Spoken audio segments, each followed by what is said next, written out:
thank you to all the women on this platform that have shared their stories thus far.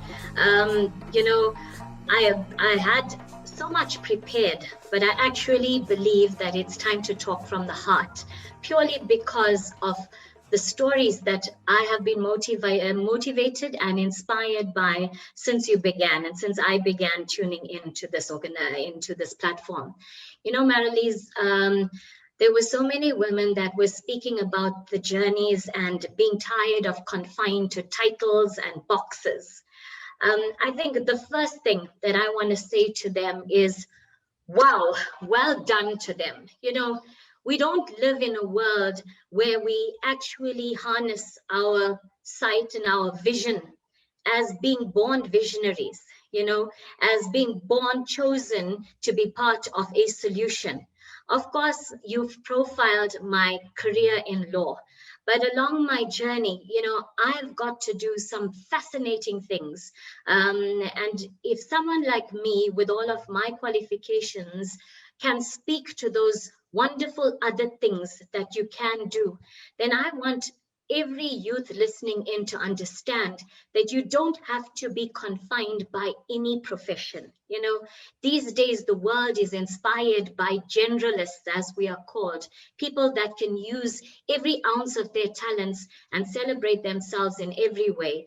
And I wanted to share, just before I go on to the organization sharing, I wanted to say that along my journey, after I worked in law and I moved from a large law firm into becoming a legal advisor and senior legal advisor, I actually went back along the way and I drew on the fact that I used to be a makeup artist that put me through law school.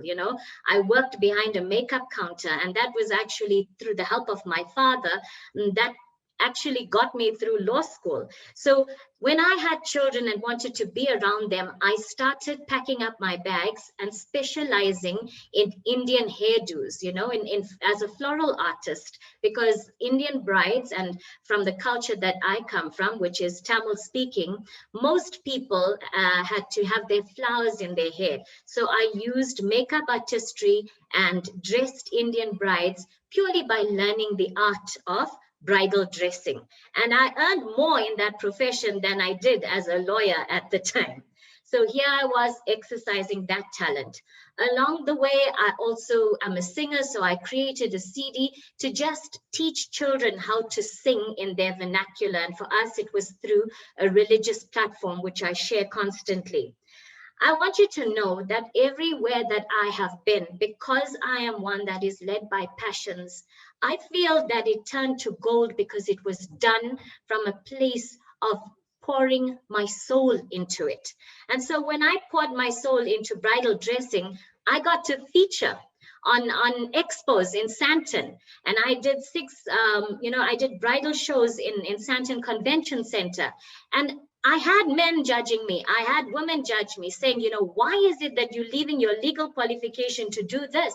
And for me, it was speaking to my heartbeat too about making women feel better about themselves.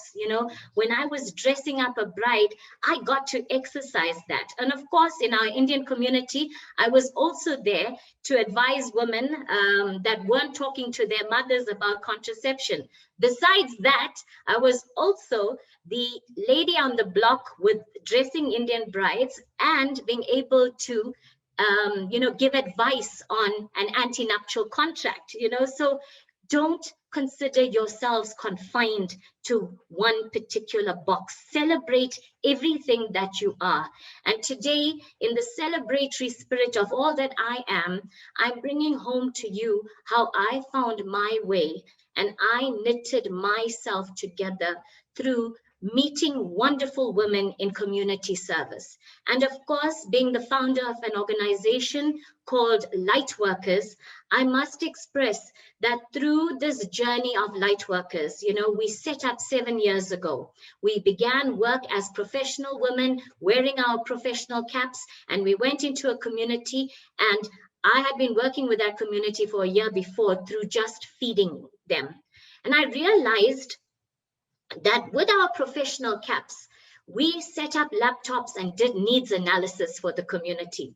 Lo and behold, when I visited them 3 months later, everything that we provided in terms of needs were gone.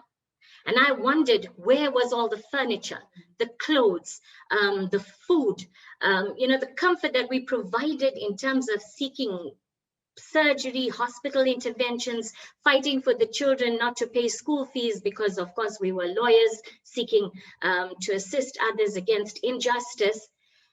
And I actually went back to the ladies that I started this organization with, and I said to them, you know what? I'm so sorry to report that everything we've given is not there anymore. And you can imagine a group of professional women like we are right now, believing that we held the solutions to this community by fulfilling their needs. How we sat with egg on our faces at the beginning of our journey. Because lo and behold, we learned that what the community needed at the time was actually the intervention of someone supporting their journey against drug addiction. So things didn't stop there. Our organization believed we could still work with social services in the area and provide the needs to that community and give them more support and become more involved in anti-drug work. And that's exactly what I did. With my legal qualifications, I rounded up the NPA, the police services that were available at the time, and we set up and in action something called a local drug action committee, where on the night of the elections of that committee, I actually feigned gastric flu because I didn't want to run that local drug action committee. I wanted the community activists to take charge of it. And in that journey, still keeping in touch with the community, I found, like, some years later, when I was at the court and serving as an acting magistrate, I also served at social services, because here again, title means nothing to me. I went in and became a marketing person for the local social services in Fordsburg and Indonesia. And through that organization, after working with the community for 6 years, understanding their entire needs, I was able to create programs across gender-based violence, empowering women, the Love and Hope Support Group, which was more a transformational program for rehabilitated addicts. We started supporting creches, schools, ensuring that girls were kept in schools via our sanitary pad drives. And most of our time was actually spent, and me personally, that time was spent on the ground. And one important thing and one important lesson that I need to bring home through this platform is that every step you take along the way, people are going to have their opinions about why you do what you do. Some people might believe that you are doing it for a platform to, raise your own status and your name. And I would like to invite those people on the loneliness of a journey where, when you are acting selflessly, you are not supported financially. You can sell the cause of your beneficiaries because people will support them.